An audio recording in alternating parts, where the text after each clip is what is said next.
नमस्कार दोस्तों। आज का टॉपिक है अशुद्धता दोष, इम्प्योरिटी डिफेक्ट।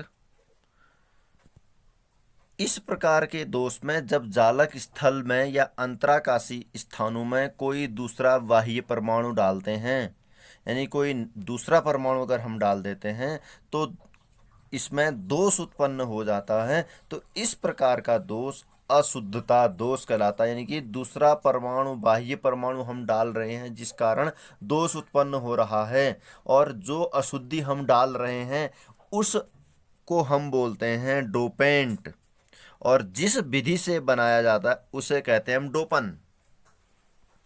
यानी कि इस प्रकार के दोष में जब जालक स्थल में या अंतराकाशी स्थानों में कोई दूसरा परमाणु या बाह्य परमाणु डालते हैं तो उत्पन्न दोष अशुद्धता दोष कहलाता है। इन अशुद्धियों को डोपेंट कहेंगे और जिस विधि से बनाएंगे उसको हम डोपन कहते हैं।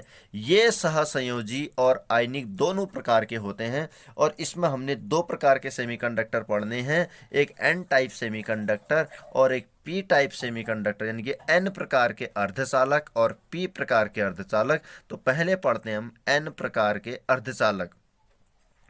एन प्रकार के अर्धचालक में क्या होता है, निम्न वर्ग के तत्वों में यानी कि सिलिकन में, जो निम्न वर्ग का तत्व है सिलिकन में, उच्च वर्ग के तत्वों को फास्फोरस मिला सकते हैं हम, आर्सेनिक मिला सकते हैं, यानी कि जिस पेंटावैलेंसी जिसके संयुक्ता में 5 इलेक्ट्रॉन होंगे, क्योंकि निम्न वर्ग के तत्वों को हमने सिलिकन या जर्मेनियम जिसके संयोजी को उसमें 4 इलेक्ट्रॉन होते हैं, उसमें हमने उच्च वर्ग के तत्व फास्फोरस को डाल रखा अशुद्धि के रूप में, क्योंकि फास्फोरस में 5 सहसंयोजी इलेक्ट्रॉन होते हैं, डाला जाता है। तो इस प्रकार प्राप्त अर्धचालक एन प्रकार का अर्धचालक कहलाता है। जैसे मैंने इसमें लिखा है उसको मैं समझाऊंगा अभी।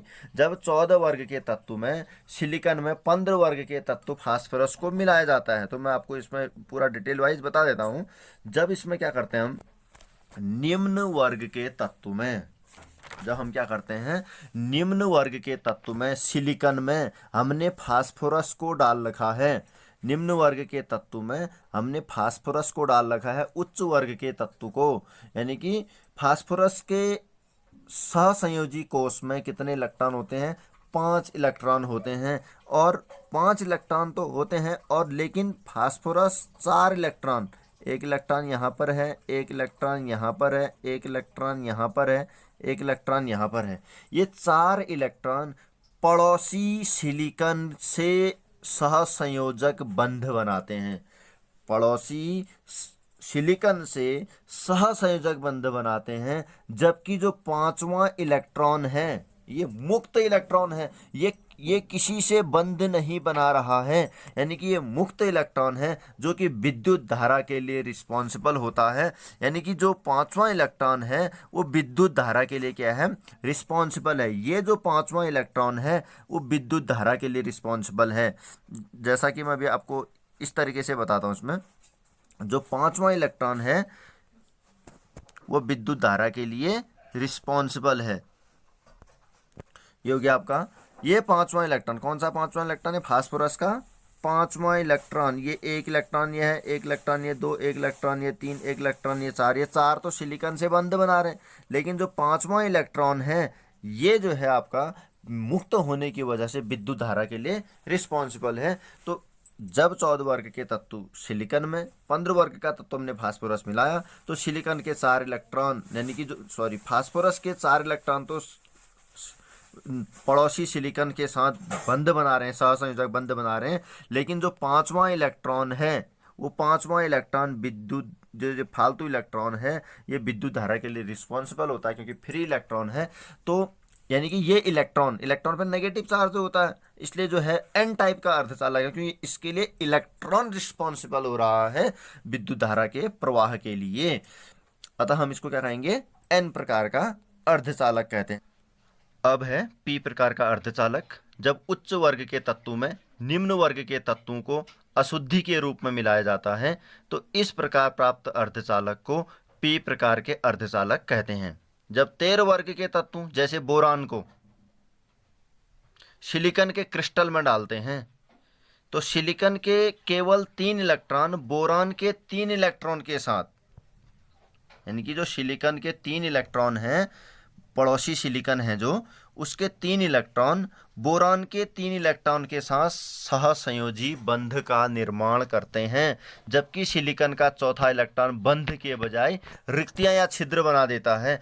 ये छिद्र विद्युत चालकता के लिए उत्तरदायी होता है। ये छिद्र कैसे बनते हैं वो देखेंगे, क्योंकि बोरान के पास केवल क्या है, 3 इलेक्ट्रॉन हैं, और ये बोरान 3 इलेक्ट्रॉन पड़ोसी सिलिकॉन से सहसंयोजी बंध का निर्माण कर देता है, जबकि इसमें इलेक्ट्रॉनों की कमी से न्यून छिद्र बन जाते हैं। इसको हम इलेक्ट्रॉन न्यून छिद्र कहते हैं। ये इलेक्ट्रॉन न्यून छिद्र पड़ोसी परमाणु से इलेक्ट्रॉन को खींच सकता है, जिसके कारण पड़ोसी परमाणु पर भी इलेक्ट्रॉन न्यून छिद्र का निर्माण हो जाएगा। अतः यह इलेक्ट्रॉन न्यून छिद्र ही विद्युत धारा के लिए उत्तरदायी होता है, यानी कि विद्युत का चालन इससे होता है। अतः इसे हम क्या कहते हैं, इलेक्ट्रॉन न्यून अशुद्धियां भी कहते हैं। इसके बाद थोड़ा सा हम इसके उपयोग भी पढ़ लेते हैं। अर्धचालकों के उपयोग ट्रांजिस्टर के रूप में, डिजिटल कैमरों के रूप में इसका उपयोग किया जाता है, कंप्यूटर में इसका उपयोग किया जाता है, सौर बैटरियों में इसका उपयोग किया जाता है, टेलीविज़न के सेट में इसका उपयोग किया जाता है। एन और पी प्रकार के अर्धचालकों के संयोजन से बने जो एनपी संधि हैं, उसका उपयोग दिष्टकारी के रूप में होता है, अर्थात जो प्रकाश ऊर्जा को वैद्युत ऊर्जा में बदलता है। तो दोस्तों, अगर ये वीडियो आपको पसंद आए तो लाइक, शेयर एंड सब्सक्राइब ज़रूर कीजिए। अगर आपने मेरे वीडियो को सब्सक्राइब नहीं किया है तो ज़रूर सब्सक्राइब कीजिएगा। धन्यवाद।